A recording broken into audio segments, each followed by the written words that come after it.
During the past year, as the representative of the United States, I have most often taken the position that this monthly session on the Middle East is miscast. As I've pointed out many times, this session spends far too much time on Israel and the Palestinians and far too little time on the terrorist regimes and groups that undermine peace and security in the region. Chief among them, Iran, ISIS, Hezbollah, and Hamas. That remains my view, and I expect that in future months I will continue to focus on those threats from the Middle East that draw too little attention at the UN. However, today I will set aside my usual practice. Today, I too will focus on the issue of peace between Israel and the Palestinians. What has changed? The events of the past month have shed light on a critical aspect of the Israeli-Palestinian problem, and it is important that we do not miss the opportunity here at the UN to bring attention to it. The aspect I will address is the single most critical element to achieving peace. No, it's not the issues of security, borders, refugees, or settlements. All of those are important parts of a peace agreement. But the single most important element is not any of those. The indispensable element is leaders who have the will to do what's needed to achieve peace. Real peace requires leaders who are willing to step forward, acknowledge hard truths, and make compromises. It requires leaders who look to the future rather than dwell on past resentments. Above all, such leaders require courage. I ask here today, where is the Palestinian president?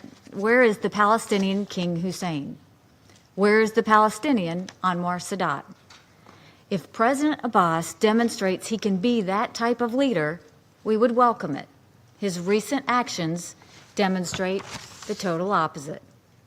The United States remains deeply committed to helping the Israelis and the Palestinians reach a historic peace agreement that brings a better future to both peoples, just as we did successfully with the Egyptians and the Jordanians.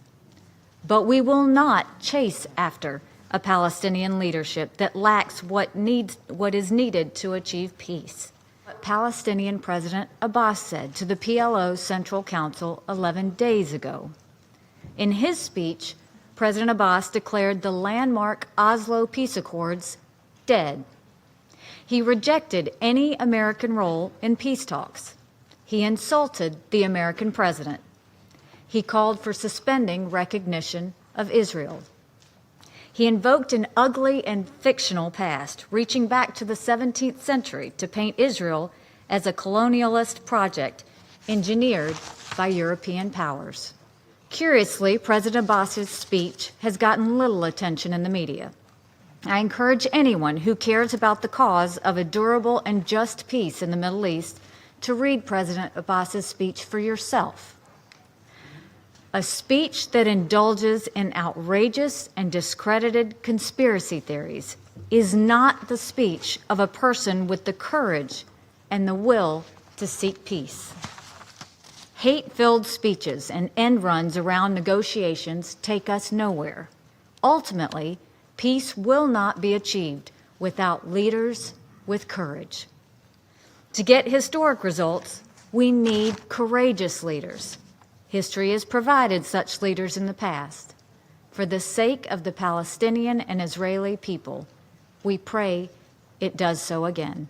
Thank you.